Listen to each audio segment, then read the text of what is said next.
So the thing we're going to be talking about today is limits. This is Unit 1. And we're going to define what limits are, how do we use them. And this is the thing. Limits are the thing that undergird the entirety of calculus. If you imagine building a house, right? So I'm going to try to draw a house here. Right? Here's our calculus house. Calculus house. The foundation of the house are limits. What everything is built on in calculus is limits.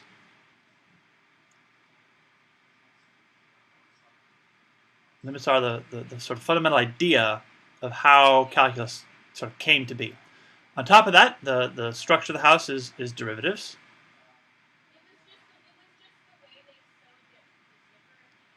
Derivatives are the next sort of level of the house. And the top of the house, the roof of the house, your house might be better than mine. These are integrals. Integrals. The roof here. Beautiful calculus house. So limits are this foundation of calculus, right? Foundation of calc. But what are they? So examples of limits, like you've seen these before, right? So things like limits. Limits are the definition of a limit. The definition. It's the value of a function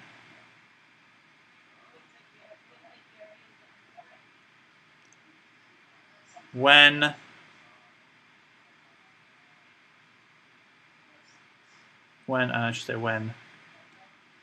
we get very close to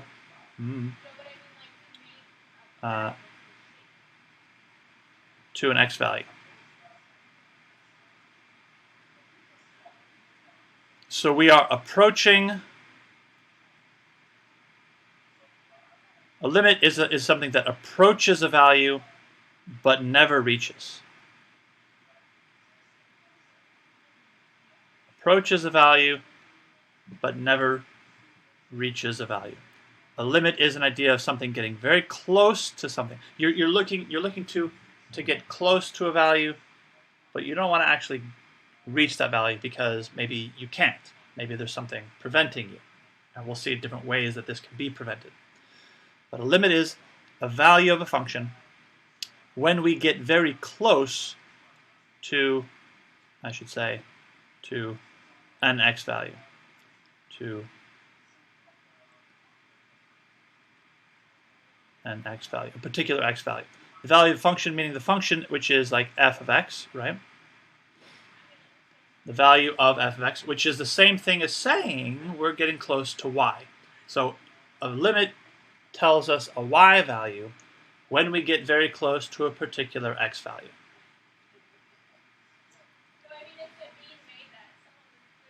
And we've seen things like this before. I just want to give you a sort of clue that we've seen this before.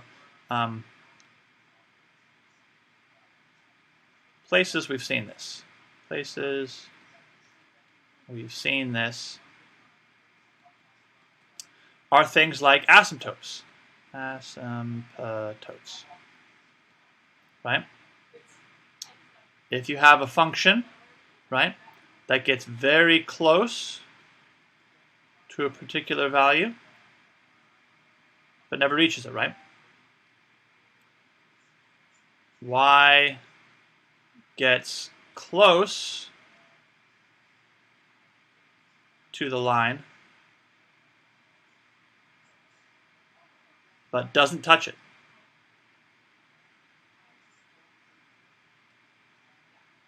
Right? That's kind of like a limit.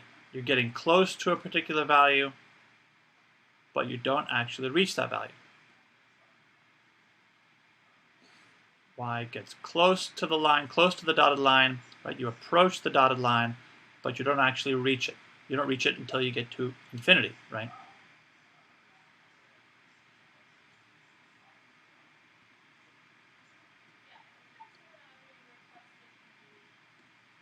And that's where we're at today. So asymptotes are something that we've seen that use limits. Also, things like infinite, infinite, sequences, sequences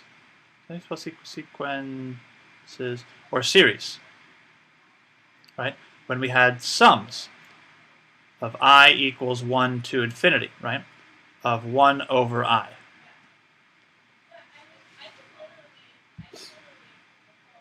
Right? You're adding stuff together, an infinite number of things of 1 over I. So, right? So you're saying that's 1 over 1. Let me do this in a different color. Right? Remember the I value changes, right? You're saying 1 over 1 plus 1 over, and then you increase that to 2, right? Plus 1 over 3, and on forever, right? Plus dot, dot, dot. You keep going to infinity. But we can't actually, right? But if we were to find the answer to this, right? So this is the idea of a limit. You're getting somewhere, you're going somewhere where you can't actually reach. You're getting close to something, but you're not going to actually get there. So this idea you've seen before, right? Where you get close to something. And what we're interested in is what happens when we get close to some number, right? What happens when we get close to this asymptote, right? As we get close to this value, this asymptote, this equation gets very, very close to, like, let's say 1, right?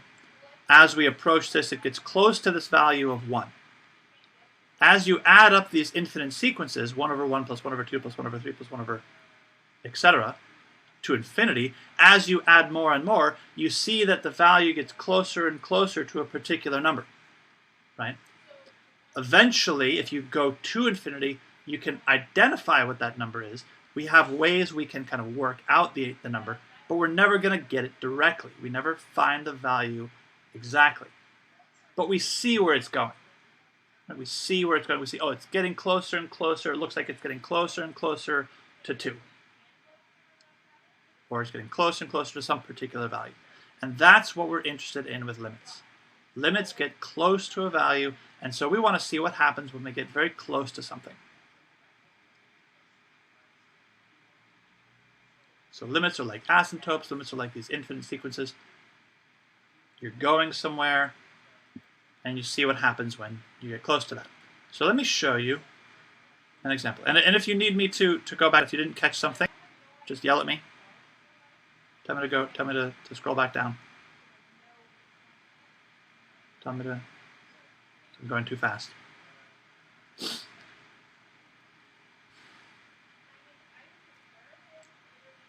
So we're gonna take a little example, and we're gonna see what happens when we get very, very close to some values in a function. Okay. We're gonna get close to a particular value.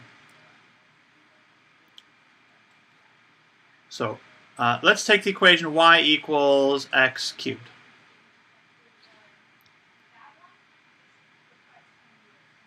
And I want to know what happens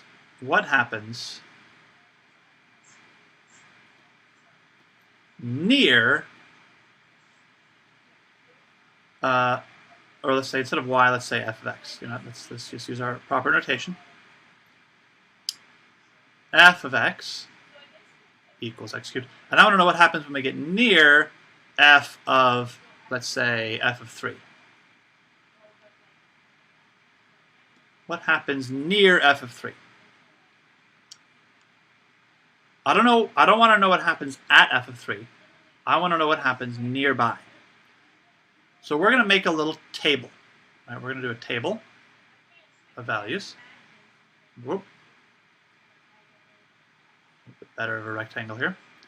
And we're going to do, this is going to be x up on top, and this is going to be f of x on the bottom. And so we're going to look at a few values that are close to f of 3. Right? Let me do one more. So let's make this 1, 2, 3, 4, 5, 6, 7 squares. 3 is going to be in the middle. I don't know what f of 3 is. 7 squares, I don't know what f of 3 is. I want to know what happens when we get very close to f of 3.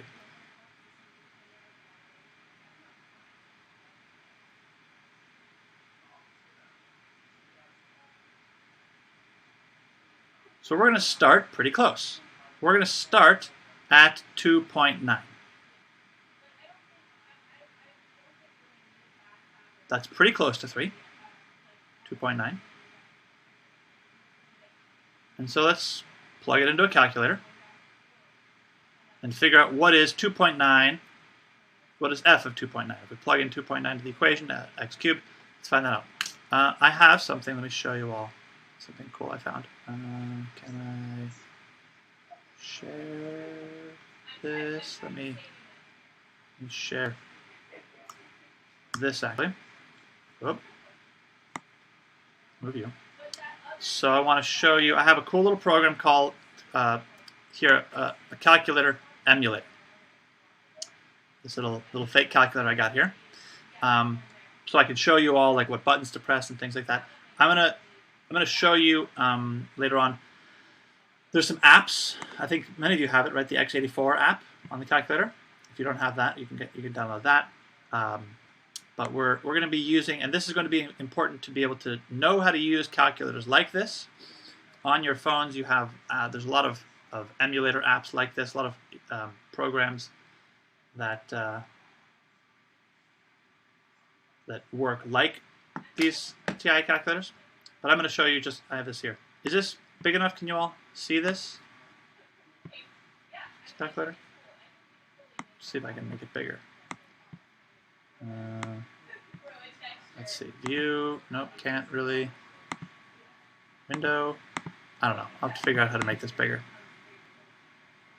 Mbiggen calculator, oh well. So I'm going to plug in, whatever, I'll just plug in 2.9 to the power of 3. So I'm going to go parentheses, 2.9, oh, what's wrong with you? Calculator. Calculator. Need to turn you on? There we go. All right, fine. Need to turn you on. 2.9 to the power of 3.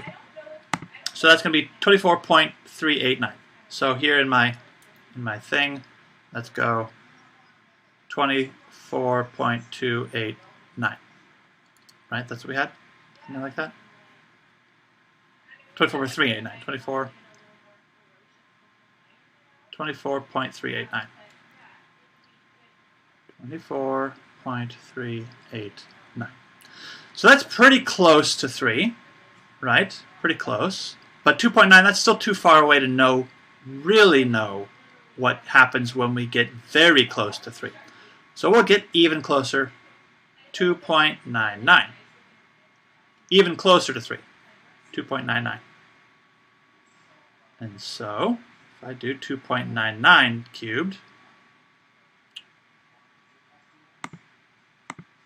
2.99 cubed, what happens with that one? 26.73. 26.73, okay, so that's another number. 26.73. 730899, right? We're getting a little bit closer. So 24, 26, maybe I don't really know necessarily, even now, what's happening when I get close to 3. These numbers are too far apart, 24, 26, right? Those are like, that's a jump of at least 2 spaces, 2 units. So maybe it's going to be a little bit higher. I need to get closer, is what I'm saying. I need to get closer. Let's go 2.999. 2.999. Get real close. 2.999. Oh God, why do you not like it? 2.999. 26.999 cubed. 26.97, that's pretty good. Okay, we're getting a little bit more narrowed down now. 26.97. 26.973. 973. So we're getting closer and closer to 3. I could go further. I can go 2.9999 cubed. 26.997. And so you see, right, if we go even further, 2.999999 cubed, we can get really, really close to 3, and we see, maybe we see something approaching a number. Right? We see the function getting close to a particular value. Right? But that's only from one direction. I need to make sure that it's getting close to this number from both sides. I want to narrow it down. I want to really narrow it down. So let's go to the other side of 3. Let's go a little bit bigger than 3. Let's go 3.001. Right? Or you start far away, right? What about 3.1 or 3.01? Try plugging those into a calculator and see what those numbers are as you get close to 3. What is 3.1 cubed, 3.01 cubed, and 3.0001 cubed, or 001, right? Plug in these to a calculator. Tell me what you get for those 3. Getting close to 3, but not ever really reaching 3. What happens if you plug those into the calculator?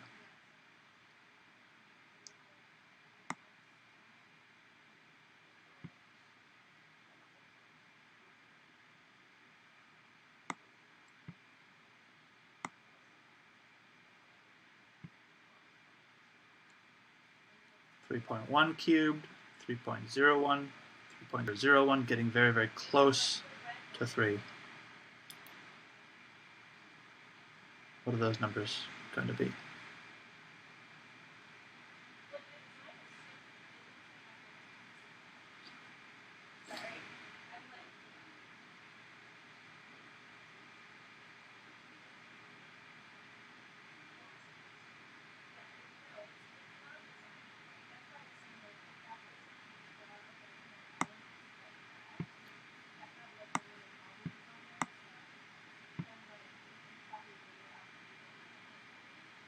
Take a couple minutes, plug them into your phone. I'm going to ask for these numbers in a second.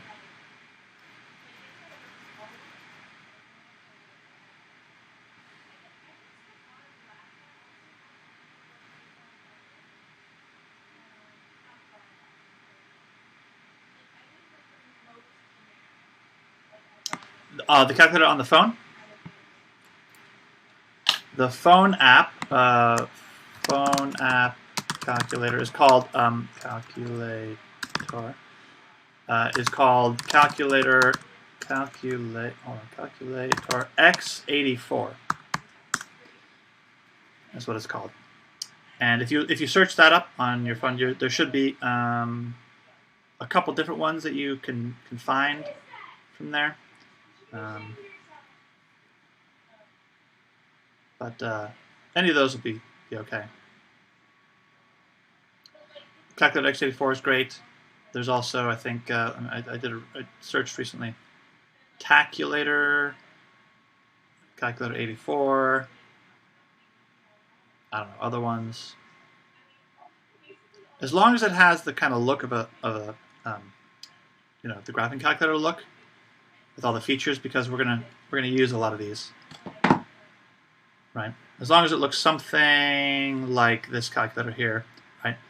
It's got the math button, it's got a mode, it's got vars, lin log. Yeah, anything like that should be fine. Math buttons could be real important. Graphing, other things. So being able to use this on the AP test is going to be, useful. All right. Anybody got some numbers for me? 3.1 cubed. Someone, let me know, what was 3.1 cubed?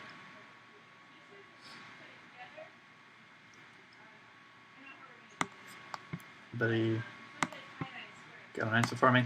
3.1 cubed?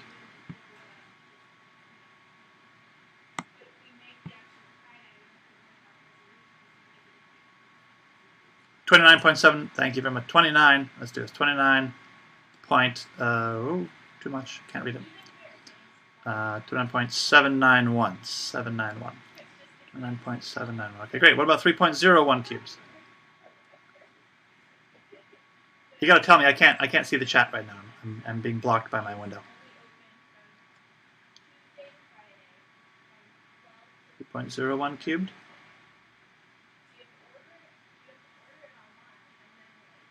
27.270, thank you. And 3.001 cubed. Probably going to be 27.027. Okay, great. So we're getting close to a number, right? So on one side of 3, we're a little bit below a particular number. And on the other side of 3, we're a little bit above a particular number. So guessing at what happens at 3, right? So we can say what happens near f of 3 is not equals, let me just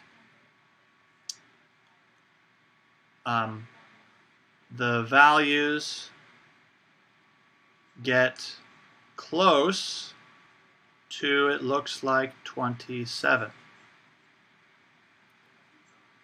As we get close to 3, as we get near f of 3, the values get close to 27, right? That's kind of the thing we noticed, right? So now let's check what happens at f of 3. Now let's plug in f of 3 into the calculator. Let's do 3 to the power of 3 and just verify that we're correct. 3 to the power of 3 looks like, yes, there's our answer, 27. F of 3 equals 27. So we verified, but we get close to 27, and then we actually reach 27. We know that the value, it looks like it's getting close to 27. To verify, we plugged it in and found out that, yeah, at f of 3, at x equals 3, the value is 27. So that's the idea of limits, right? You get close to something and you see what happens nearby, right? See what happens nearby. Let me do this one more time. Near f of 3, the values get close to 27. At f of 3, the value actually is 20. We plugged in the 3 and we got 27. But this, the reason why limits are necessary, right? Because you're thinking, well, why don't I just plug it in? Why don't I just plug in 3 and get the answer? Why do I care about what happens nearby? Well, because sometimes you cannot plug in. Let me show you what we're doing here. Can I do this? No.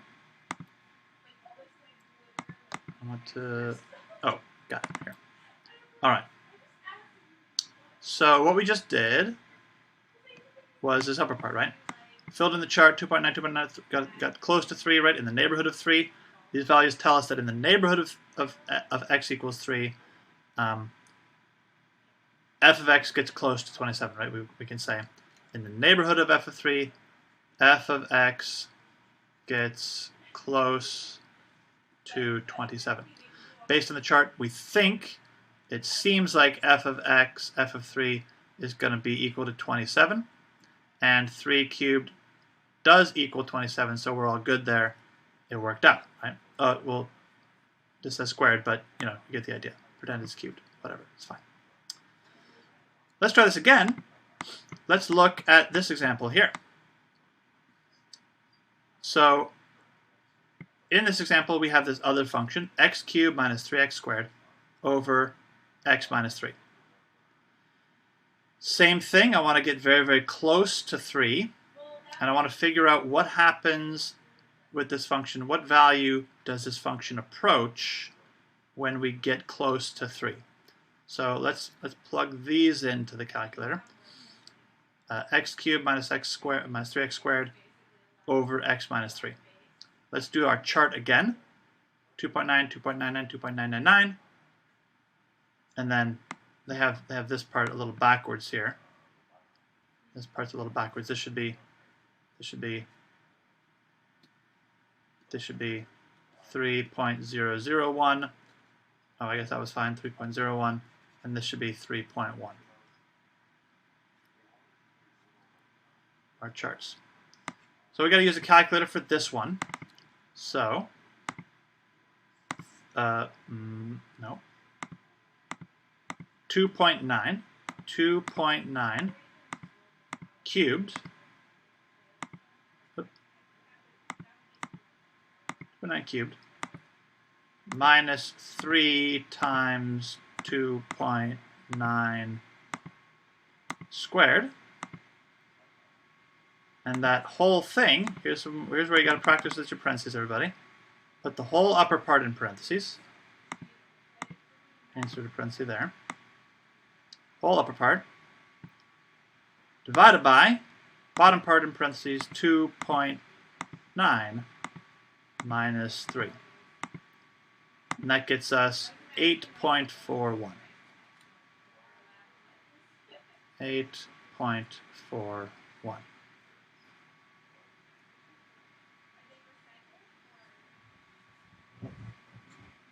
So you're going to have to become familiar with using this parentheses, using this calculator tool to plug in sometimes some convoluted, complicated looking functions that are going to require a lot of parentheses.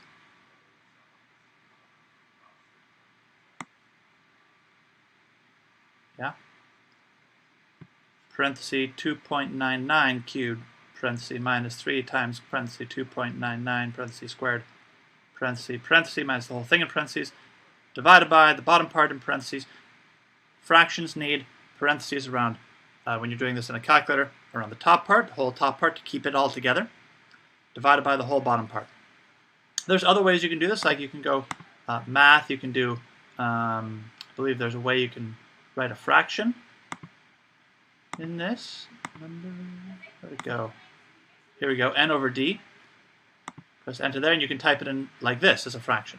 Press the math button, and I'll show you that. Math, go to the number section. At the very bottom of the number section, there's this n divided by d. Press enter that. Now I even have fractions over fractions. I don't want that. Math, number, fraction. And you can type it in this way too. Right? And now I don't need so many parentheses. I can go 2.99 cubed minus 3 times 2.99 squared at the top, and I go to the bottom part, and I can go 2.99 minus 3. And that gives me 2.99, that's going to be 8.9401.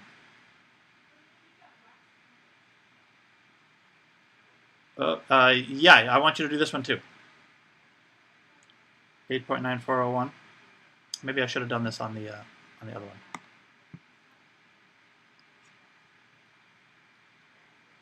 So I want you to see what happens in this situation as well. And answer these questions here. Fill in this chart.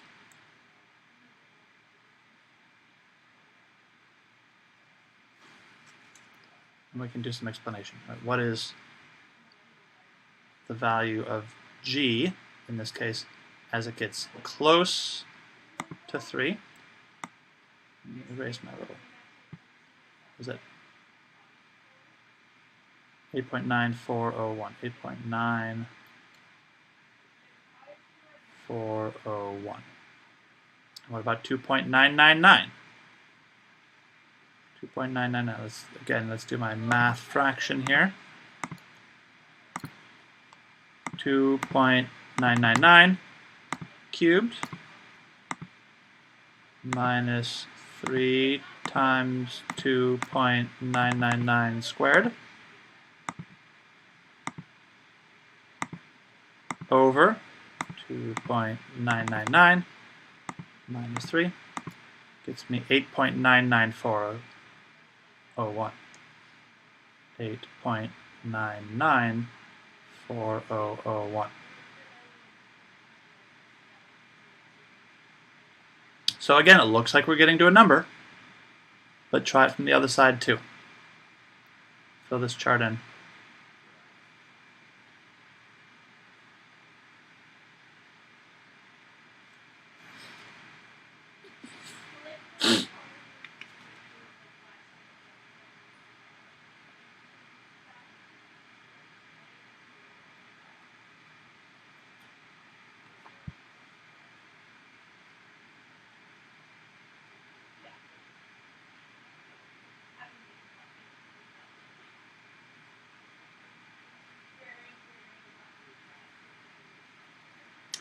Yeah, sure. So let me show you how to do this. So there's a couple ways. We can do this with the fraction method if you press the math button here in the calculator.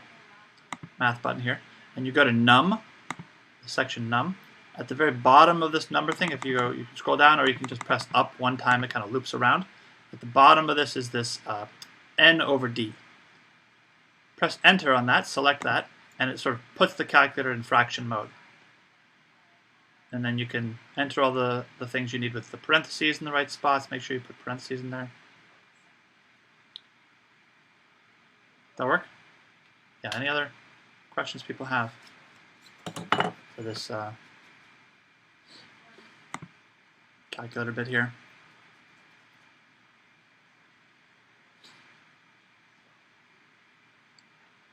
So what is it when you plug in 3.1? What about 3.01? What about 3.001? And we're doing these, many of them, so we can see a kind of pattern, right? We see we're narrowing it down.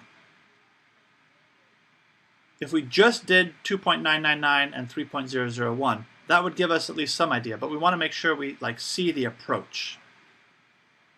Right? 8.4, 8.94, 8.994, you see where it's coming from, you see where it's going to.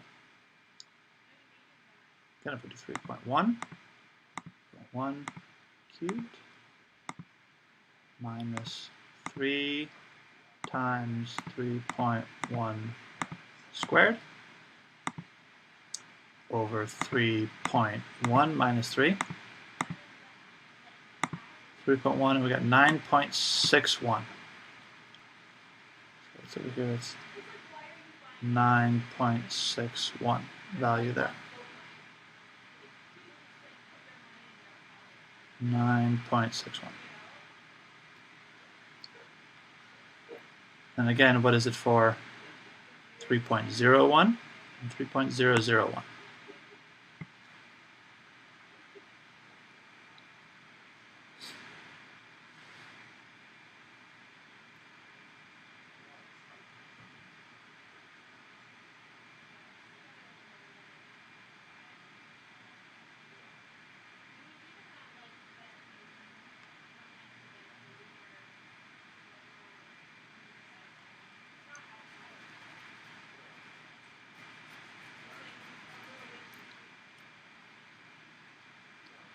Does anybody get a value for 3.01 or 3.001? If you did, let me know. We can fill it in.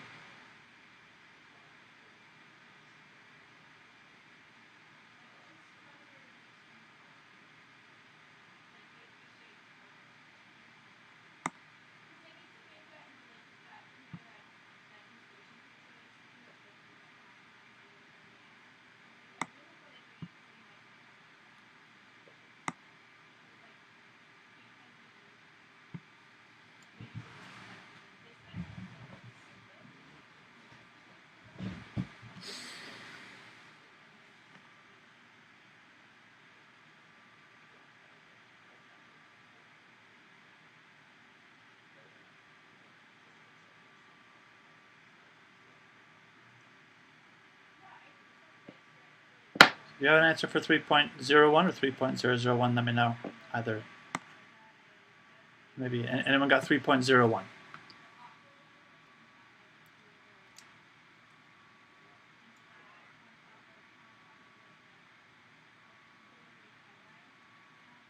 .01 cubed minus 3 times 3.01 squared over 3.01 minus 3.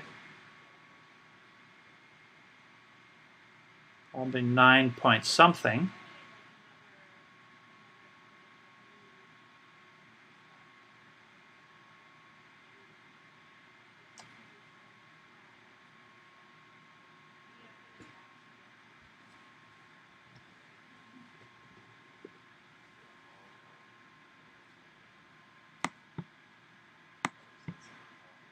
Gotcha, Grace. Thank you. 9.0601. Great. 9.0601. Great. 3.01. 3.001, I'm just going to go ahead and guess, since it sort of follows a pattern. 9.006001. Anybody test that one out? And I need to go back and forth between checking the chat, but it should be something like this. 9.006001. So, looking at this, let's just, unless if someone has a correct answer for if this is wrong, let me know. But I'm pretty sure it should be something like that anyway.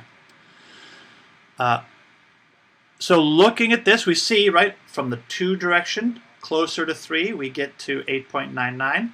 From 3 down, from higher than 3, down closer to 3, we get 9.0. So it's looking like in the neighborhood of 3, it looks like this function is approaching the value of 9. Yeah? We can agree on that?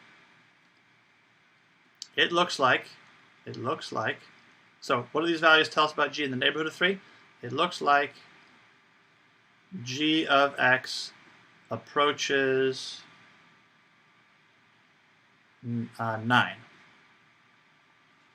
Based on the chart, we think that g of 3 equals 9. Based on the chart, what we're seeing here, it's looking close, right? Probably when we plug a 3 in, it's going to get close to 9. So let's test it in our calculator. Let's test this in the calculator. Let's plug in 3. 3 cubed minus 3 times 3 squared over 3 minus 3. Some of you may notice that there's a problem already. Enter. Uh-oh. Error. Cannot compute. Error. Cannot compute. This is a problem. We're dividing by 0, right? We did 3 minus 3 on the bottom. 3 minus 3, that's not allowed. Can't have that. I'm not allowed to do this problem. So there is no way for me to know precisely what the value of 3 is in this function, because it doesn't exist. G of 3 does not exist. G of 3 gives us an error, and so we cannot evaluate it directly. This is why limits are useful. We can talk about what happens when we get close to something. We see a pattern, right? We notice that it's getting close to this function. This function is getting close to this value. But if we try to touch it, we get burned. We can't find it. But with this idea of limits, right? This idea of getting close to a value but not actually ever reaching it, it gives us information about what the function's doing in that area. And so we want to have a way to describe this process. Is there a way to mathematically communicate the result from this chart above? How do we describe, well, I know that as the function gets close to 3, we have this value that it's looking like it's getting to. And this is how we use limits. So the way that we do this, the way that we write this out, to mathematically communicate this idea is we say the limit as x approaches 3 of g of x function is equal to 3. We don't say the value of g of 3, but the limit as x gets close to 3 of g of x equals 3, right? So the words you're saying here, the words are, this is the limit as x approaches 3 of g of x is equal to 3. And that is how we say this phrase, so this is how we use limits. The limit as some function approaches a value, as x approaches 3, of g of x is equal to 3.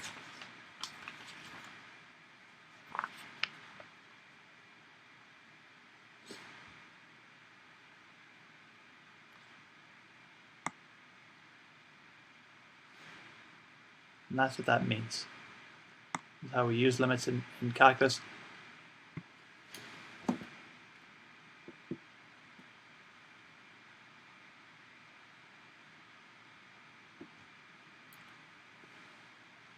So instead of using this, right, we can't use g of 3, right? G of 3 doesn't exist, right? So this is no good to us. Plugging in 3 we can't do to this function. But we still want to know what happens close to 3. What does it look like it's happening? And so we use this limit.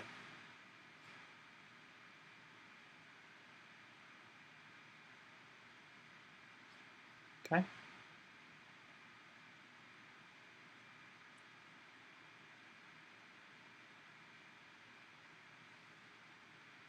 So the limit as x approaches 3 of g of 3,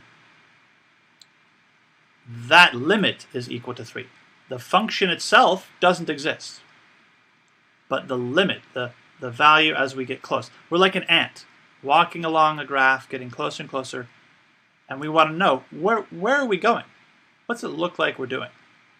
It looks like we're getting close to this particular number. Okay, seems fine. I don't actually ever reach the number, but we know, we get a sense of where we're going, right? And it's important to check it from both directions, right? It's sort of like if you're driving along a road and you come to a river, like a canyon, some kind of chasm separating you from the other side of the road. And you want to know what does it look like should happen as I get close to this chasm. What needs to happen? Well, the road from both directions needs to connect, right? And so a limit is kind of this bridge, this idea that, well, there's probably a bridge here. It looks like the road from this side is going here, the road from this side is going here, right? And so the bridge is this limit. It looks like it should be right here. It looks like the value is going to be here. You don't actually know if there's a bridge there. But that's what it looks like it should be. Getting close to a value, but not reaching it from both directions. And you want to meet at the same spot, right?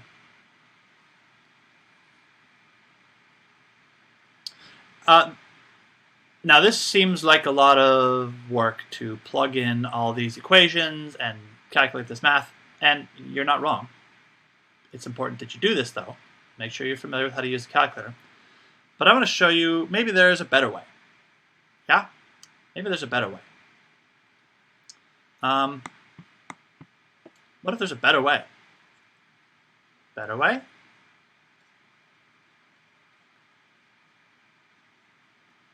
What if we graph this? Let's look at a picture. Let's take a look at a picture of this function and see what it does if we try to graph it. So let me you should be able to see my screen here, everybody. Let me go to Desmos.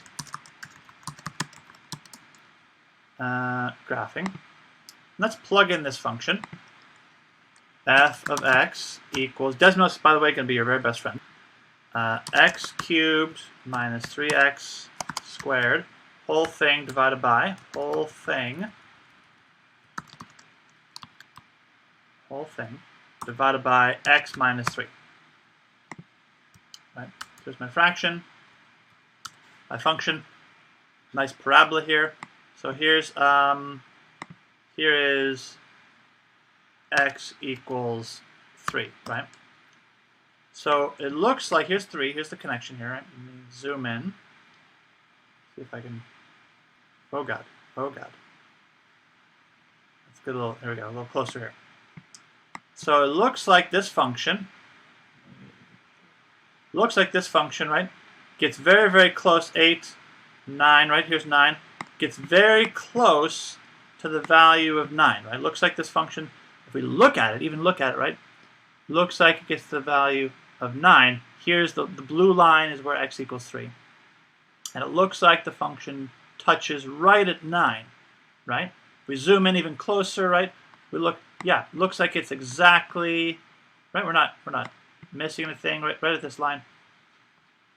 Looks like it's touching 9. But if I tried to plug in a number, if I did f of 3, see if it says undefined. There's no number there. There is no actual, there's a space, a gap. What we have is what we call this little space here. We're going to do a little circle. And what we have there is something called a hole. There's a hole in the graph right here at 3.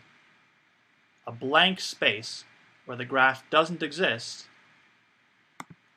where we can't actually reach. Whoopsies.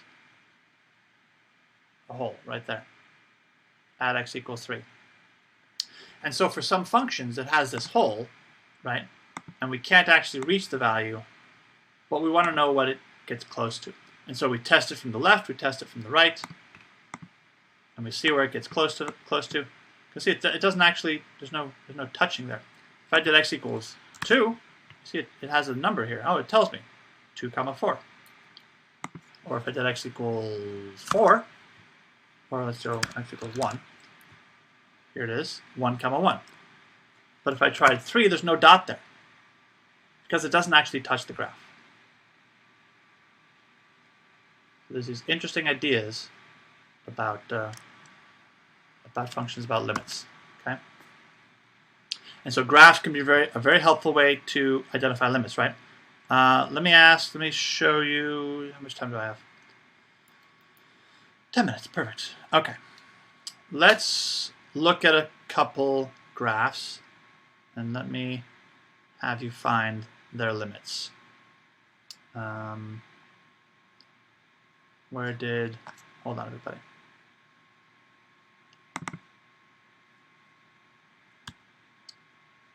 Okay.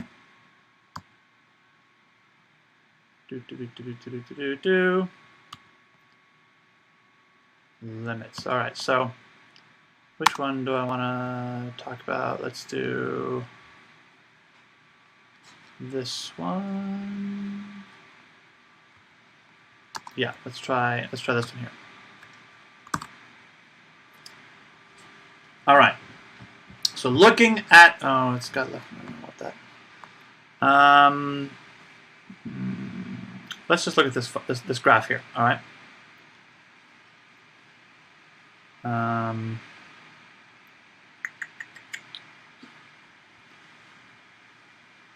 Okay, this will be fine.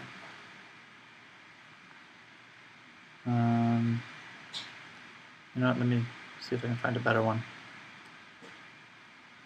It's a little too complicated. Sorry, everybody. I didn't know where we would go today, so I wanted to make sure.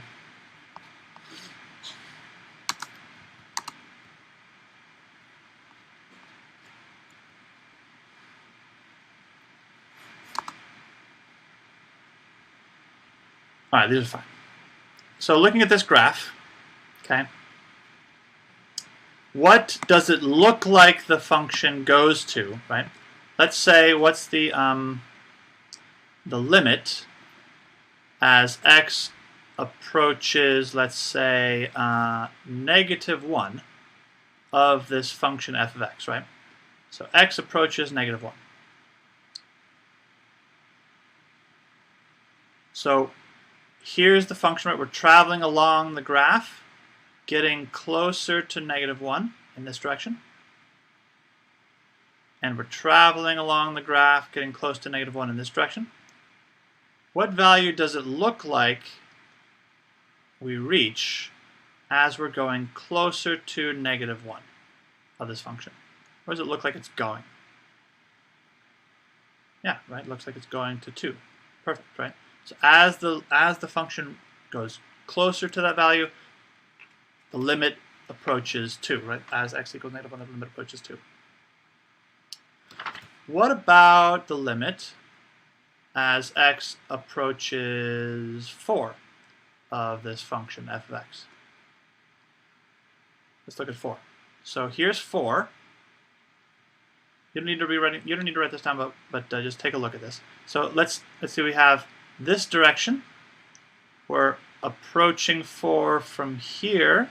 We're getting close this way, and here we're getting close this way. What value does it look like it is approaching as we get close to 4?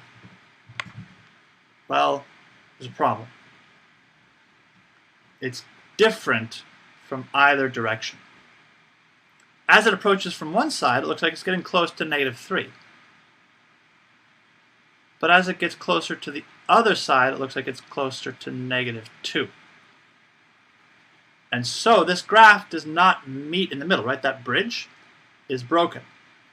There's no connection there between these two functions, between these two sides.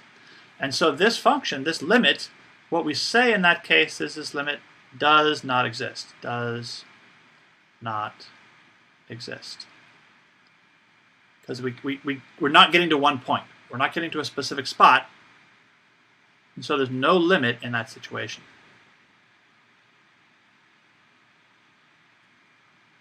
So these are the kind of situations that you'll see in your assignment later. Okay. Couple graphs, couple limits as they get close to a particular value. If your values don't match, the limit doesn't exist. But if they both look like they're going to the same location, that's when your limit exists. All right.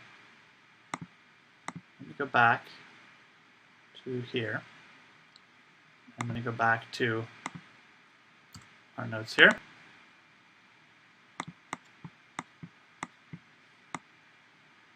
So a limit is something that approaches a value, right? You make this chart to find out what value you're reaching.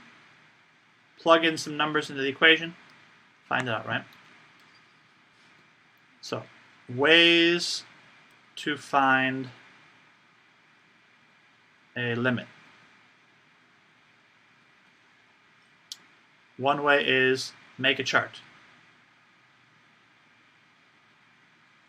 That we will call numerically.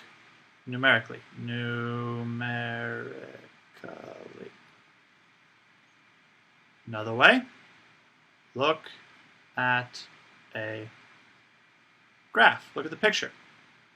What's it look like it's getting towards?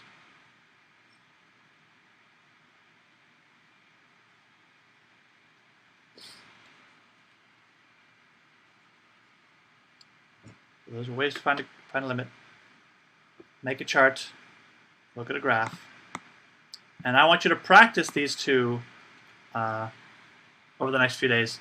The next time we meet is going to be on Tuesday next week, I believe. Yes, Tuesday. So your homework is in the book, section 1.2, page 59.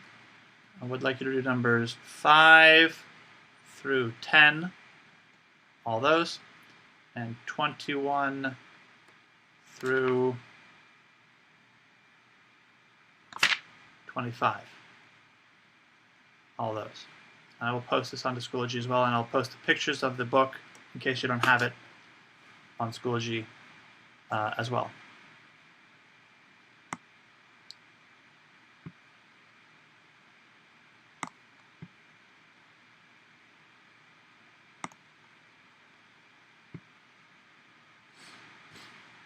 Okay.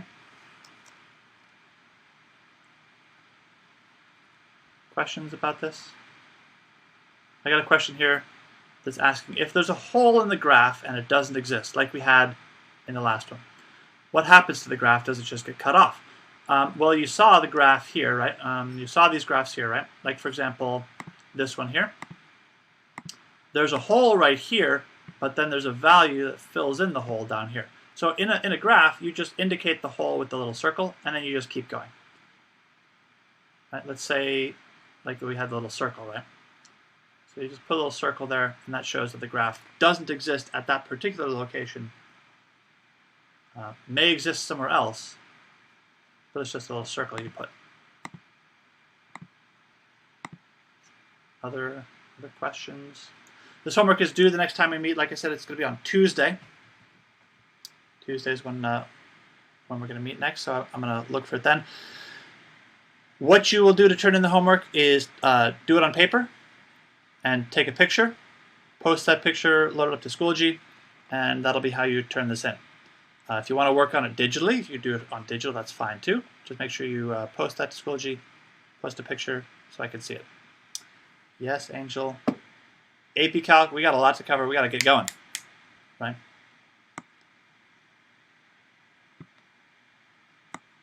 Oh, can you see the video right here? Are you all seeing yourselves? Let me move this. Is that okay? You can see yourself. Oh dear. Well, I thought that'd be hidden. All right, everybody. Here, let me hide you all.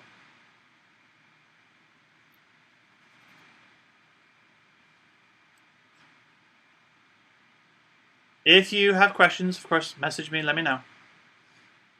I'm going to post this to Schoology as well, these documents that we worked on today. Hopefully everything makes sense. I also recorded the whiteboard that we did. Nothing else recorded, just the whiteboard. So I'm going to post that to Schoology, and hopefully you'll be able to watch this again if you missed something. So all right, I'm going to stop sharing now so I can see you all. Or you know what? Let me do this. I can just share this. There. That's a little better. Now I can talk to you. So what you do is the homework is going to be making those charts, plugging them in, finding the value that they get to. Maybe you can graph them as well.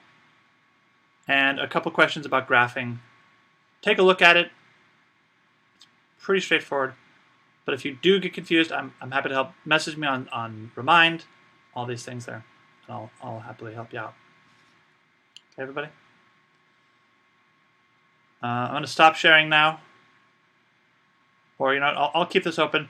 But we're done for class today. If you want to, if you're ready to go, if you're all settled up, yep, say goodbye. Once you say goodbye in the chat, you are free to go. And I will see you all next time.